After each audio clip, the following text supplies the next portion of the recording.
Hey everyone, what's going on? In today's video, I'll be using a single gameplay to go over 10 useful tips I think you should know in late game situations.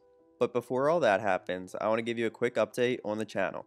And for those that don't want to hear about the channel update, the tips start at 1 minute.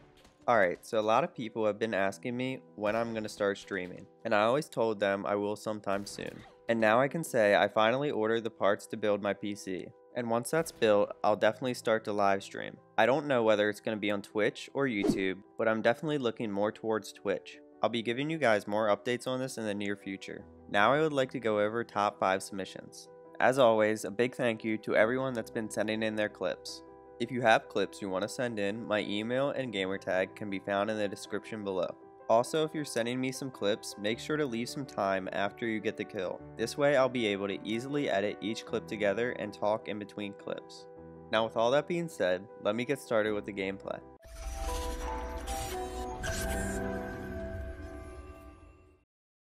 Alright guys, to start things off, I'll be giving you an idea of what's happened in the game so far.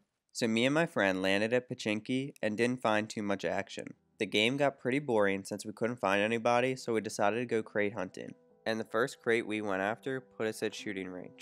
As you can see, me and my teammate are a little bit separated right now because he went for the crate and I went to investigate some shots over at the range.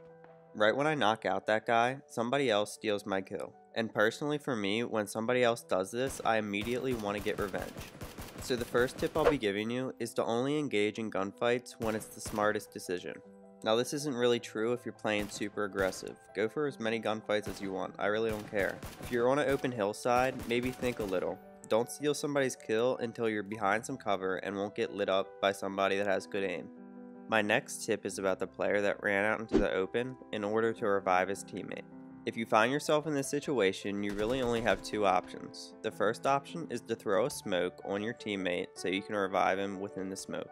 The second option you have is to immediately engage in a gunfight with the guy that's shooting your down teammate.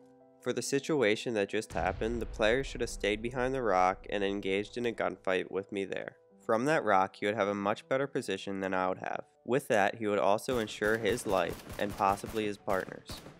Unfortunately for me, my teammate got down far away from me and the enemies decided to take him out.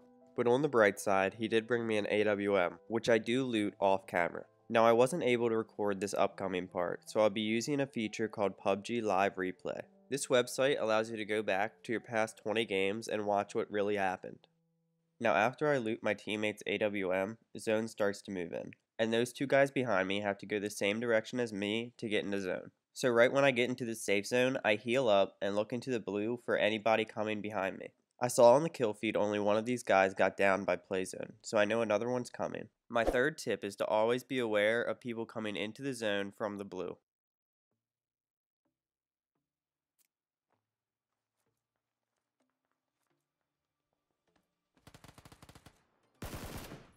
Now that I handled the guy coming in from the blue, I can focus on the other player with the mini Uzi. Immediately I switched to my AWM because I'll have a pretty easy time taking on a mini Uzi from that range.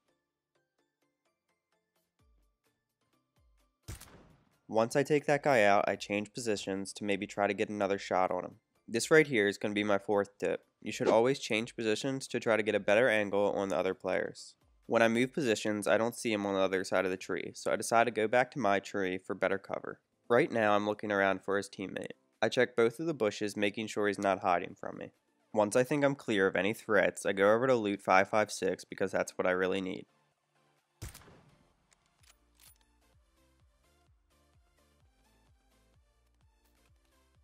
Now since the guy I downed crawled all the way around the tree, you'd expect his teammate to be somewhere else, when actually he's just sitting behind the tree and he didn't even care to revive him. Now once I see this other player from behind the UAZ, I immediately think it's his teammate. Then I see another player come up and realize it's an entirely new team. Once I get a knock on one of the teammates, I immediately push up so I can put pressure on the guy that's trying to revive. This is going to be my fifth tip. If you knock a player, it's a perfect time to make a move for a better position or play aggressive so you put pressure on the guy trying to revive.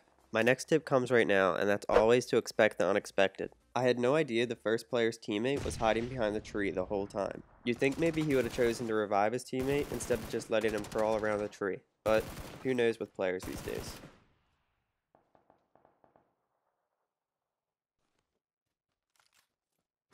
Now that zone's pushing me into the next circle, my main focus is getting there and finding some cover. When I'm running for zone, I get spotted, and shots are flying everywhere. So here's my next tip.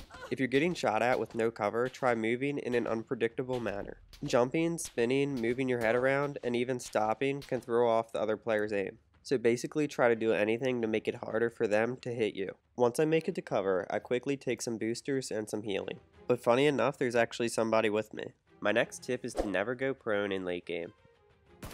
By going prone, you make yourself an easy, still target, and you also can't see as much of the map compared to moving around. If that guy was on 2 feet, most likely he would have heard me come up to the tree and he would have killed me. But instead, basically I got a free kill. Now right now, by peeking over this rock, I'm gaining necessary information I need in order to make my next move. So here's my next tip. Always plan ahead. By planning ahead, I'm going through all the different options I have and choosing the best one that fits my situation. Now in doing this, you also have to be prepared for things not going as planned. A simple bad zone can throw everything off, so you gotta learn to think on your feet. Being able to make good decisions in a situation that gives you no time to think is one of the best features you can have in this game.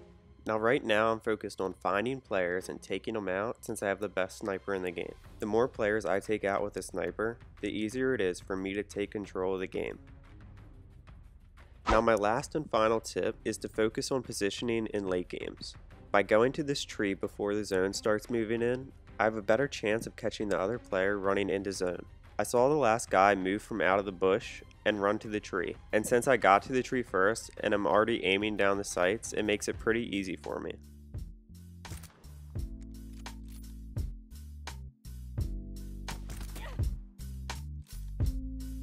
If you want to play with me live, make sure to check out my Twitch channel in the description below.